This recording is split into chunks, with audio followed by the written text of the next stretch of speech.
Okay, so this is the Ohreee podcast, and I've got a special guest on, which is from the last video we posted, and this is part 2 of that video. A quick introduction again, 100 RB, or 100 rainbows, if you will. And like many people in the NFT space and Decentraland particularly, a lot of people are the first to do what is possibly could be a framework to latch on and then build upon. What 100 Rainbows has done is he's put his Amazon store into Decentraland to create a virtual experience and interactive experience, and that's what we're going to talk about today. Assets are virtualized in Decentraland and other places, and what the NFT space means for like the future of e-commerce and things like that. You got the casino in Vegas City, and they're all kind of next to the Vegas Plaza, right?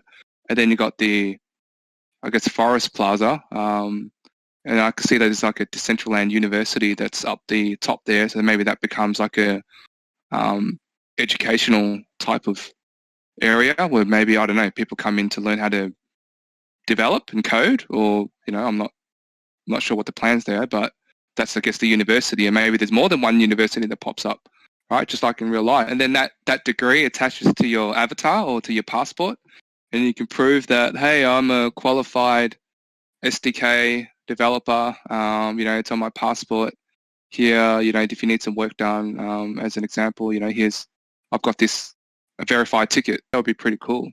Yeah, I understand that, but having an interactive experience in a virtual world is a lot better, and it could open up to a lot more people because obviously you bought this land early. The land right now in Decentraland is quite expensive, so it's like 8,000 mana, which is equivalent to the dollar, so it's quite expensive, £8,000.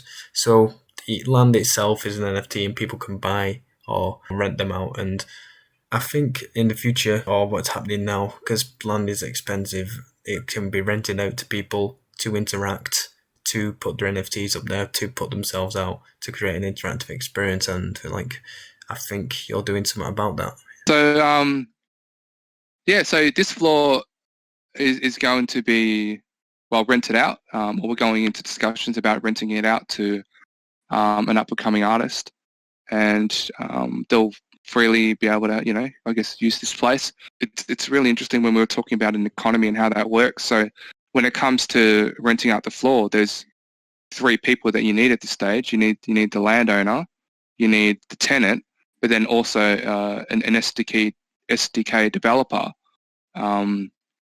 Yes, okay, if the landowner has the skill or the tenant has the skill in SDK to do it themselves, then you only need 2 people. But in this scenario, we need 3. So the 3 of us are going to get together, have a meeting, and this essentially provides and it creates an economy of, or is an example of how that economy can grow inside Decentraland. I think like website builders like Shopify used it.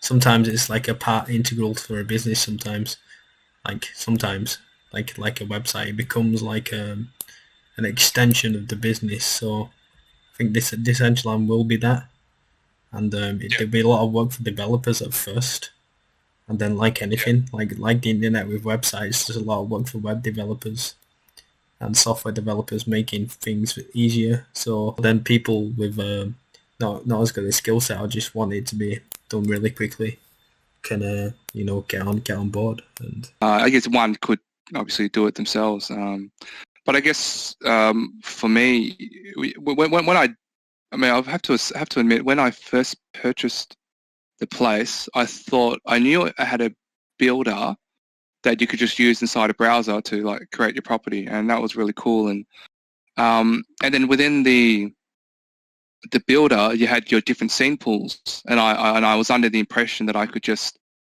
take one of those scene pools and then to deploy it onto my land, but you can't do that. You have to build everything from scratch. I mean, the scene pool is just that. You can just look at it. The hard part there, or the flaw there, is that there's a dependency on an SDK developer. So yeah, that's, I guess it is a bit inconvenient, but the builder is kind of horrible to use.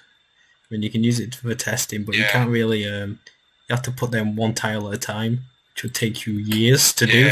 Not years, but a long time. So it is actually quicker to do it in Blender.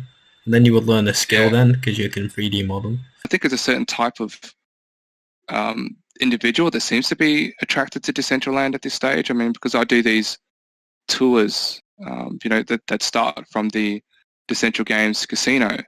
A lot of people are interested, or there's a lot of questions surrounding how to purchase land. Like, people are very interested in that, and usually that's like people who are in the finance. Like, I've spoken to investment bankers, just some general finance guys, certainly a few business guys like within the gaming industry, a lot of software engineers and engineers, and then I mean, obviously there's a lot of creatives as well, people who kind of get into that artwork and then realize that they need to have this business side of things as well to grow that artwork. So it's really interesting that the kind of person or personality that is attracted to Decentraland, at least in this very early stage. And then, of course, we have the guys who are the gamers who kind of come in and feel that Decentraland is a game and it's kind of like Second Life, which I've never played myself, but I kind of understand the concept of it. Yeah, but now, that's what is going on now. I think by the end of April, or that they implement proof of stake. Like, it's 32 Ethereum to like buy a node, but there's this service called Rocket Launch, I think, which lets you buy, I think, 0.01 Ethereum to like control a node or something. And then because people are buying it and not mining it to approve transactions, it goes down a lot. That's interesting. I didn't know that you could do that. That you had all these different nodes, but then you could essentially buy a contract to own that node, like for, I guess, a period of time. When I got into crypto, I didn't realize that I was just catching the end of the bear market and we were just about to go into a bull market. Yeah, I got in I didn't buy. What I should say is I got into or discovered crypto and coming into the space when Bitcoin was around that 10,000 mark. So I guess, there was that whole March crash. Then I kind of just dived into crypto when the stock market crashed, and I was like, okay, well, what's this crypto thing about? And then I kind of just, when stocks weren't performing well, we looked at for other financial instruments like most people do, and then I was watching Bitcoin at 10,000. That's when I kind of discovered it. That's when I opened up account with the different exchanges, Binance, Kraken, KuCoin, etc. So yeah, I think that was a good podcast. Discussions in Decentraland. Trying to interview as many people as possible, really. Yeah. Because like personalities popping up. Well, yeah, because kind of, I don't know, it just needs it. You need to talk to as many people in Decentraland games and Decentraland Discord as possible to just like, I don't know, so we can create a big network, I guess, and do stuff that benefits Decentraland in general.